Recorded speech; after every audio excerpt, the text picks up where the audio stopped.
नमस्कार, शाम के 7 बज चुके हैं। आप देख रहे हैं मारो मरुधर। मैं हूं आपके साथ दीपक व्यास। राजस्थान के मुख्यमंत्री भजनलाल शर्मा की अध्यक्षता में आज कैबिनेट की बैठक हुई। इस बैठक में कई बड़े फैसलों पर मुहर लगाई गई है। प्रेस ब्रीफिंग के दौरान डिप्टी सीएम दिया कुमारी और संसदीय कार्य मंत्री जोगराम पटेल ने इन फैसलों की जानकारी दी, जिसमें बताया गया कि राजस्थान में अब चतुर्थ श्रेणी और ड्राइवर की भर्ती लिखित परीक्षा के माध्यम से होगी।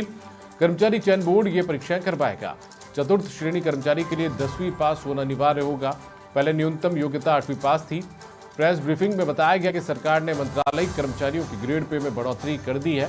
कैबिनेट की बैठक में राजस्थान निवेश प्रोत्साहन योजना यानी कि रिप्स 2024 को मंजूरी दी गई। उप मुख्यमंत्री दिया कुमारी ने कहा कि प्रदेश में निवेश बढ़ाने के लिए कैबिनेट ने यह फैसला लिया है। नई पॉलिसी में 50 करोड़ के न्यूनतम निवेश की सीमा को घटाकर 25 करोड़ कर दिया गया है। पर्यटन क्षेत्र में न्यूनतम सीमा 10 करोड़ रहेगी। नई पॉलिसी में पहले से चल रही यूनिट को भी शामिल किया जाएगा। प्रदेश में स्वतंत्र पत्रकारों को मान्यता देने की उम्र 50 वर्ष से घटाकर 45 वर्ष करने की मंजूरी दी गई है। अनुभव भी 10 वर्ष घटाकर 25 से 15 वर्ष कर दिया गया है। वहीं प्रदेश में संविदा कर्मियों को न्यूनतम वेतन और समय पर वेतन नहीं मिल पाने के सवाल पर उप मुख्यमंत्री दिया कुमारी ने कहा कि पिछली सरकार ने रेवड़ियां बांटी थी। हमें प्रदेश की माली हालत खराब मिली है। हम इसके लिए आर्थिक स्थिति को संभाल रहे हैं। हम कोशिश करें कि सभी को न्यूनतम वेतन और समय पर वेतन दिया जाए। कई जगह से शिकायतें मिली थी जिन्हें अब दुरुस्त किया जा रहा है।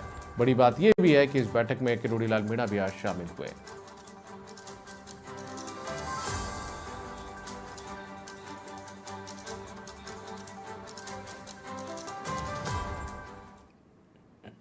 आज एक बहुत महत्वपूर्ण रिप्स 2024 को मंजूरी दी गई है। प्रदेश में नए निवेश को प्रोत्साहन देने के लिए कैसे हम नया इन्वेस्टमेंट लेके आ सकते हैं, ईज ऑफ डूइंग बिजनेस कैसे और अच्छी बना सकते हैं। हर प्रकार से कोई भी अपना अगर बिजनेस स्थापित करना चाहता है, इंडस्ट्री लगाना चाहता है, राजस्थान में संभावनाएं बहुत है। नेचुरल रिसोर्सेज की कोई कमी नहीं है।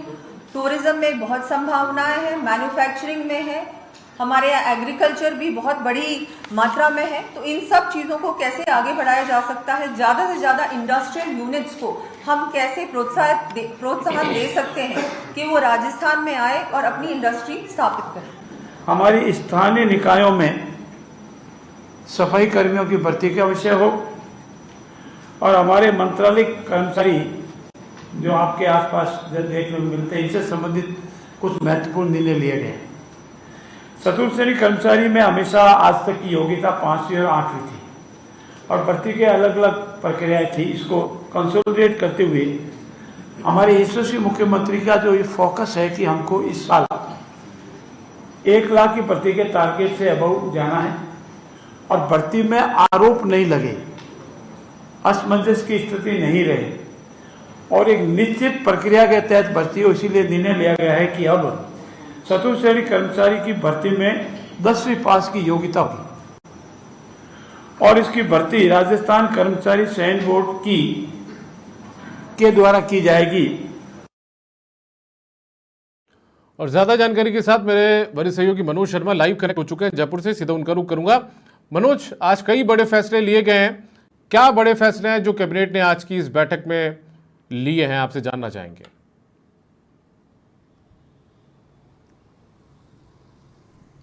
जी दीपक, बिल्कुल आज भजनलाल सरकार की कैबिनेट की जो बैठक आयोजित की गई थी उसमें कह सकते हैं जो पूरी बैठक है 3 बिंदुओं पर खास करके घूमती हुई नजर आई।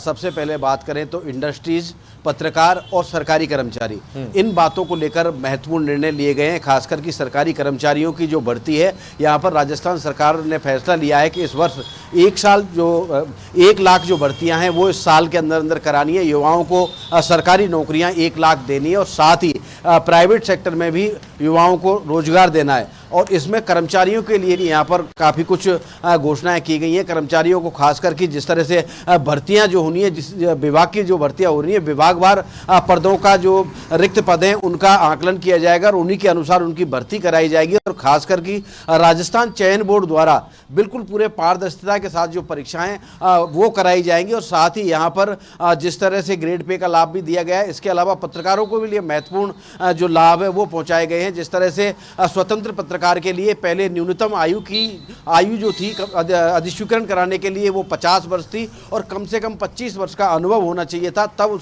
उसका स्वतंत्र पत्रकार के बतौर अधिस्वीकरण होना था। लेकिन अब यहाँ पर इसमें भी छूट दी गई है पत्रकारों के लिए। अब जो अनुभव की जो समयावधि है वो 15 वर्ष कर दी है और उम्र 50 से घटाकर 45 कर दी है। ये भी पत्रकारों के लिए भी एक बड़ी खुशखबरी है। तो कह सकते हैं पूरी जो बैठक है उसमें खासकर कि राजस्थान में निवेश किस तरह से आए उसको लेकर भी महत्वपूर्ण चर्चा हुई है। जिस तरह से आईफा अवार्ड राजस्थान में होना है, जिसको लेकर जो डिप्टी सीएम है दिया कुमारी, उनसे जब इस संदर्भ में सवाल पूछा गया तो उनका साफ तौर पर कहना था कि आईफा के माध्यम से तमाम फिल्म इंडस्ट्रीज के जो लोग हैं वो राजस्थान में आएंगे, यहाँ पर पर्यटन को भी बढ़ावा मिलेगा, साथ ही राजस्थान में फिल्मों की शूटिंग होगी जिससे कि निवेश बढ़ेगा।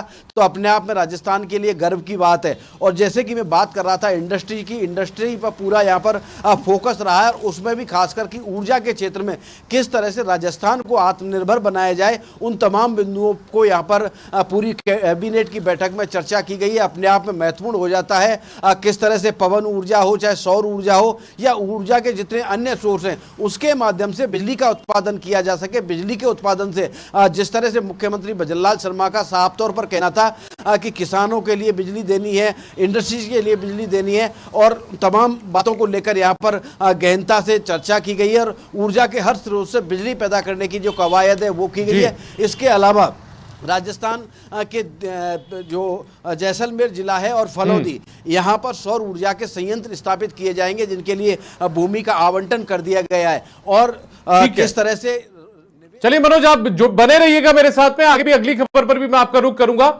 आगे बढ़ते हैं। भजनलाल कैबिनेट की बैठक के दौरान आज एक जोरदार वाक्य भी हुआ। दरअसल बैठक में मंत्री किरोड़ीलाल मीणा भी शामिल हुए। इस दौरान वो निजी गाड़ी से बैठक में पहुंचे लेकिन जाते समय सरकारी गाड़ी में निकले। मंत्री किरोड़ीलाल मीणा के बैठक में आने और सरकारी गाड़ी में जाने के बाद एक बार फिर से चर्चाएं तेज हो गई हैं। पहले कयास लगाए जा रहे थे कि मंत्री किरोड़ी बैठक में रहेंगे या नहीं। इस्तीफे के बाद से कांग्रेस भी किरोड़ीलाल मीणा के मामले को लेकर हमलावर नजर आ रही थी, लेकिन किरोड़ी के बैठक में शामिल होने के बाद विपक्ष के कयासों पर अब विराम लग गया है। और ये देखिए, आप जो तस्वीर हमने दिखाई, किरोड़ीलाल मीणा आज कैबिनेट की बैठक में हिस्सा लेने के लिए पहुंचे। अपनी निजी गाड़ी से वो स्कॉर्पियो जो ब्लैक कलर की उससे आए और जाते वक्त वो सरकारी गाड़ी से यहां से गए हैं। किरोड़ीलाल जी हमारे मंत्रिमंडल के वरिष्ठ सदस्य हैं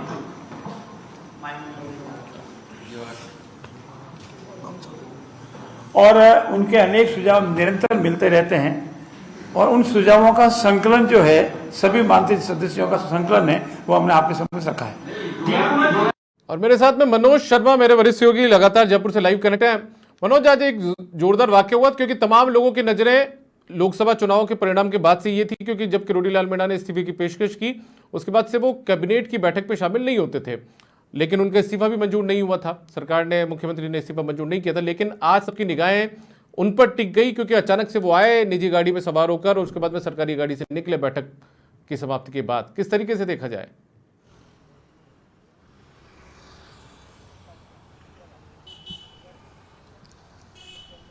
जी दीपक, बिल्कुल कह सकते हैं जिस तरह से तमाम कयास लगाए जा रहे थे किरोड़ीलाल मीणा को लेकर, खास करके विपक्ष भी हमलावर था और जब जब प्रेस वार्ता होती थी तो पत्रकारों के भी यही सवाल हुआ करते थे कि किरोड़ीलाल मीणा मंत्री हैं या नहीं है, उनका इस्तीफा मंजूर हुआ है या नहीं हुआ है। तमाम अटकलें हैं, उन पर आज विराम लगा दिया गया है। एक तरह से कह सकते हैं कि किरोड़ीलाल मीणा राजी हो गए हैं और जिस तरह से आज वो कैबिनेट की बैठक में अचानक पहुंचे थे, क्योंकि कुछ समयावधि देरी से वो पहुंचे थे, तो ये लगाया जा रहा था कयास की कैबिनेट की बैठक में आज दो मंत्री हैं वो नहीं आ रहे हैं। एक तो कैबिनेट मंत्री किरोड़ीलाल मीणा हैं, वो नहीं आ रहे हैं और डॉक्टर कर्नल राज्यवर्धन सिंह राठौड़ वो नहीं आ रहे हैं। तो तब अचानक सूचना मिलती है कि किरोड़ी मीणा बैठक में पहुंच रहे हैं और वो अचानक बैठक में पहुंचे और बैठक में उनकी जो अंदाज है उसी अंदाज से बैठक में किरोड़ी मीणा ने भाग लिया और वहां से जब आए निजी गाड़ी में थे, लेकिन जब वो वापस बैठक के बाद गए तो वो सरकारी गाड़ी में गए थे। तो अपने आप में ये बिल्कुल तय हो गया है कि किरोड़ी